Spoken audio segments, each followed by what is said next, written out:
आज मैं बताऊंगी स्पीच क्लैरिटी बढ़ाने के लिए कुछ टेक्निक्स। जिनको मिस आर्टिकुलेशन है या जिनकी बात साफ नहीं है उनके लिए ये टेक्निक है। पर याद रहे, मिस आर्टिकुलेशन बोलने के लिए आपको स्पीच साउंड चार्ट रेफ़र करनी है, जो कि age appropriate speech sounds development वाली है, जो मैंने इस वीडियो में ऑलरेडी बताई हुई है। तो प्लीज़ आप चेकआउट कीजिए। जो लोग नए हैं इस चैनल पे, प्लीज़ सब्सक्राइब ज़रूर कर दीजिए इस चैनल को, क्योंकि यहाँ मिलेगी आपको ऐसे ही यूज़फुल टॉपिक्स एंड वीडियोज़।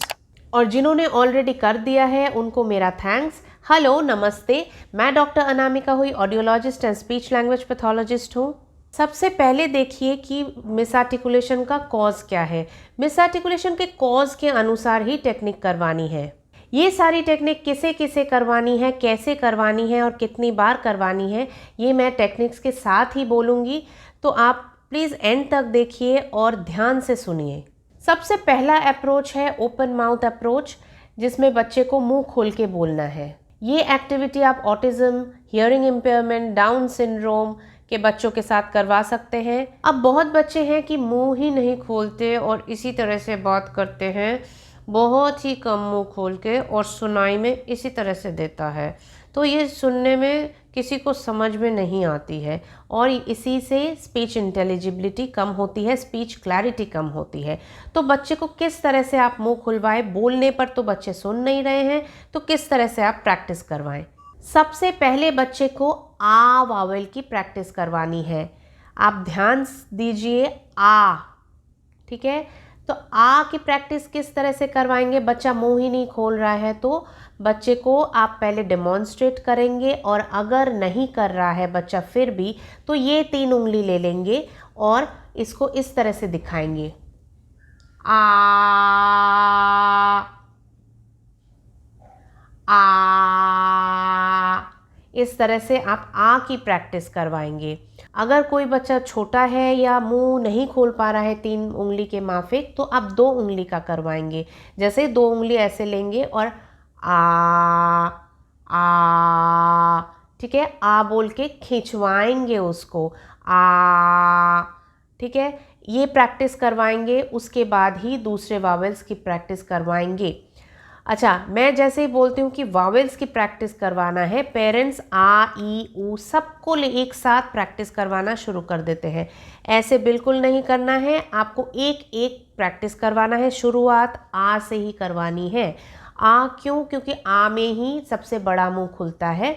और ध्यान रहे, आ बुलवाना है, अ नहीं। जब हम कम मुंह खोलते हैं तो उसका साउंड किस तरह से निकलता है? अ। और वही साउंड वैसा ही मुंह खुला हुआ अगर हम ज़्यादा मुंह खोलते हैं तो आ, ठीक है। तो यही चीज़ बच्चे को प्रैक्टिस करवानी है, और बच्चे को सुनने भी दीजिए, लिसनिंग ट्रेनिंग भी बच्चे को दीजिए कि अ और आ में क्या डिफरेंस है। और अगर बच्चा नहीं समझ पा रहा है तो सिंपली आप विदाउट एनी एक्सप्लेनेशन प्रैक्टिस करवाते रहिए। आ जैसे ही बच्चा बोलने लगता है, थोड़ा खींचने लगता है, वैसे ही हम उसके बाद हम आ के साउंड्स में जाएंगे, जैसे ता, ला, मा, ठीक है। तो इस तरह से हम साउंड्स, वर्ड्स, सेंटेंसेस में आगे बढ़ेंगे। तो अगर इस अप्रोच का आपको फुल डिटेल्स में वीडियो चाहिए कि आप किस तरह से धीरे धीरे वर्ड्स में जाएंगे, फिर फ्रेजेस में जाएंगे, फिर सेंटेंसेस में जाएंगे, तो मुझे नीचे कमेंट बॉक्स में ओपन माउथ अप्रोच लिखिए। दूसरा है ओरोमोटर एक्सरसाइज। इन्हें न्यूरोमोटर डिसऑर्डर्स में करवाया जाता है, जहाँ पे बच्चे की ये वाली जो पोर्शन है, माउथ पोर्शन जो है, फेशियल मसल्स जो है वीक रहती हैं, और तरह तरह के एक्सरसाइजेस करवाए जाते हैं। इन्हें डिजार्थ्रिया, सेरिब्रल पॉल्सी के बच्चे तो करेंगे ही, और डाउन सिंड्रोम में भी मस्ट है। ऑटिज्म के किसी किसी केस में भी हम करवाते हैं। अच्छा, एक और चीज़ है कि ओरोमोटर एक्सरसाइज मतलब सिर्फ टंग एक्सरसाइज, लिप एक्सरसाइज या चीक मसाज ये ही है, ऐसा नहीं है। इसके अलावा भी बहुत कुछ है, जैसे च्यूइंग, बाइटिंग, सकिंग, ब्लोइंग। तो ये सारा कुछ जो है ओरोमोटर एक्सरसाइज में ही आता है। मेरी ओरोमोटर एक्सरसाइज के ऊपर ऑलरेडी मौजूद है बहुत सारी वीडियोस, जिसमें मैंने एक पैसिव एक्सरसाइज दिखाया है कि किस तरह से बच्चे को मसाज करेंगे, और भी बहुत सारे एक्सरसाइजेस बताए हैं डिफरेंट वीडियोस में। तो आप प्लीज़ चेकआउट कीजिए। तो आ जाते हैं ओरोमोटर एक्सरसाइजेज में। बच्चे को पैसिव मसाज करवाइए, मेरी वो वाली वीडियो देख लीजिए। बच्चे को इजी वाली एक्सरसाइज करवाइए। अगर बच्चा सेरिब्रल पॉल्सी का है, अगर बच्चा एक भी साउंड नहीं बोल पाता है, तो मैंने सिंपल एक्सरसाइजेज भी बताया हुआ है। इसमें मैं ज़्यादा डिटेल्स में नहीं जाऊंगी क्योंकि फिर टाइम ही वेस्ट होगा। जो मैंने बताया है उन्हीं वीडियोज़ में बताया है। मैं यहाँ पे एक और एक्सरसाइज दिखा देती हूँ। जो बच्चे ब्लोइंग नहीं कर पाते हैं उन बच्चों को पहले बोलिए चीक को फुलाने के लिए, जैसे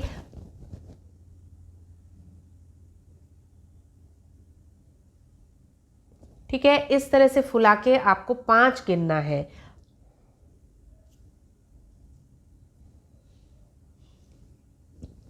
ठीक है, ये प्रैक्टिस करवाएंगे। उसके बाद धीरे धीरे मुंह से हवा निकालने के लिए बोलेंगे, जैसे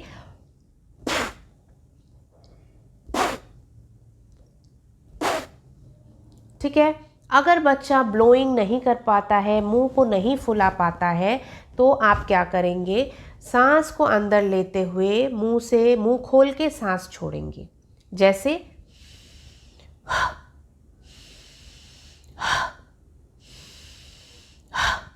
इस तरह से। बहुत बच्चे ऐसे हैं जो कि गाल को फुला ही नहीं पाते और इसी वजह से ब्लोइंग नहीं कर पाते, तो उनके लिए प्रोसीजर 2 मैंने बता दिया है। बढ़ते हैं नेक्स्ट टेक्निक की तरफ, फोनेटिक प्लेसमेंट, यानी आसान शब्दों में बताया जाए तो इसमें बच्चे को जो साउंड की प्लेसमेंट है, साउंड किस तरह से प्रोड्यूस कर रहे हैं, वो दिखानी होती है। इसमें काइनेस्थेटिक टैक्टाइल फीडबैक भी मिलती है बच्चे को कि टंग कहाँ पे जा रही है, माउथ कितना ओपन हो रहा है। जैसे अगर हम ता बोलेंगे तो किस तरह से दिख रहा है, दोनों दांतों के बीच में टंग आ रही है और हम ता बोल रहे हैं इस तरह से, ता ता ता। ठीक है, जैसे एक और एग्जाम्पल मैं बताती हूँ। कुछ साउंड्स ओरल साउंड्स होते हैं, कुछ साउंड्स नेज़ल साउंड्स होते हैं। जब हमारे साउंड्स और हवा को मिक्स करके वॉइस हमारी यहाँ से निकलती है, तब कुछ हवा हमारी नाक से निकलती है, कुछ हवा हमारी मुंह से निकलती है। तो जब हवा नाक से निकलती है तब नेज़ल साउंड्स होती है, और जब हवा मुंह से निकलती है तब ओरल साउंड्स होती है, जैसे ना ना और ला ला। आप अगर देखेंगे तो न और ला का प्लेसमेंट सेम है, दोनों ही दांतों के बीच से निकल रही है, पर एक में नाक से आवाज़ आ रही है न में और एक से मुंह से आवाज़ आ रही है ला में। तो ये सारा कुछ बच्चे को बताना है। अब आप पूछेंगे कि बच्चे को ये सारा कुछ समझ में आएगा क्या? ज़रूर समझ में आएगा। बच्चे को टाइम दीजिए, बच्चे को सीखने दीजिए, प्रैक्टिस करवाइए और एक एक साउंड लीजिए।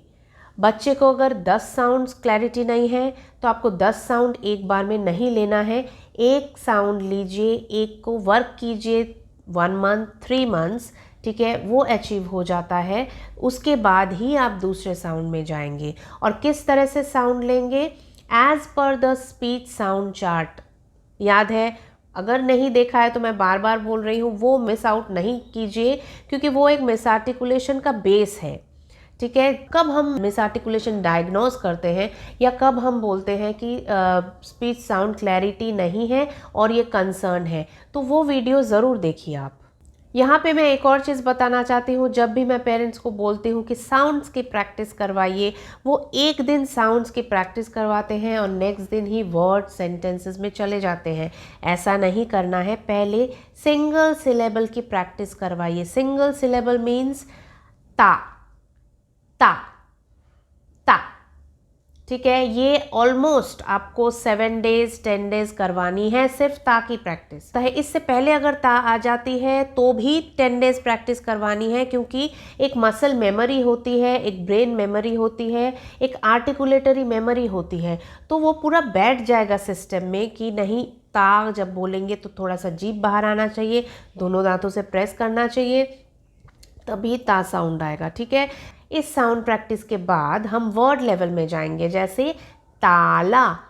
ता से जितने भी वर्ड्स हैं, ऑलमोस्ट 10 to 20 वर्ड्स आपको प्रैक्टिस करवाने हैं, डेली प्रैक्टिस करवाने हैं और अगेन ऑलमोस्ट 1 मंथ तक प्रैक्टिस करवाना है, क्योंकि बच्चा नहीं ले पाएगा बच्चा, पहले गलती कर ही सकता है। सोच लीजिए गलती करेगा, मतलब 99% बच्चे गलती करते हैं एंड इट्स वेरी नॉर्मल, उनको चीज़ें लेने में टाइम लगती है, ठीक है। तो इसको घबराने वाली बात नहीं है, पर इंटेंस प्रैक्टिस की ज़रूरत होती है इसको। तो इस तरह से आप करवाएंगे एंड देन फिर दूसरे लेवल में जाएंगे, फ्रेज, सेंटेंसेस। तो इस पूरे प्रोसेस को टाइम दीजिए, टाइम लगेगा, जल्दीबाजी नहीं करना है। जल्दीबाजी करेंगे तो ता भी अगर डेवलप होता है तो वो भी बैक टू ज़ीरो हो जाएगा बाद में। तो ये तो मैंने ता साउंड से बोली है, इसी तरह से डिफरेंट साउंड से करवाना है। अगर आपको और भी टेक्निक्स जानने हैं तो कमेंट कीजिए। अगर आपको फोनेटिक प्लेसमेंट का डिटेल में वीडियो चाहिए कि किस तरह से साउंड वर्ड्स का करवाते हैं, किस तरह के वर्ड्स लिया जाता है वावेल के कॉम्बिनेशन से, या आपको ओरोमोटर एक्सरसाइज की अगेन एक वीडियो चाहिए, आपको ओपन माउथ अप्रोच की वीडियो चाहिए, तो क्या डिटेल्स चाहिए प्लीज़ लिखते हुए कमेंट कीजिए। इस वीडियो को ज़्यादा से ज़्यादा शेयर कीजिए क्योंकि आपका एक एक्शन किसी बच्चे के डेवलपमेंट में फ़र्क ला सकता है। Thank you for watching.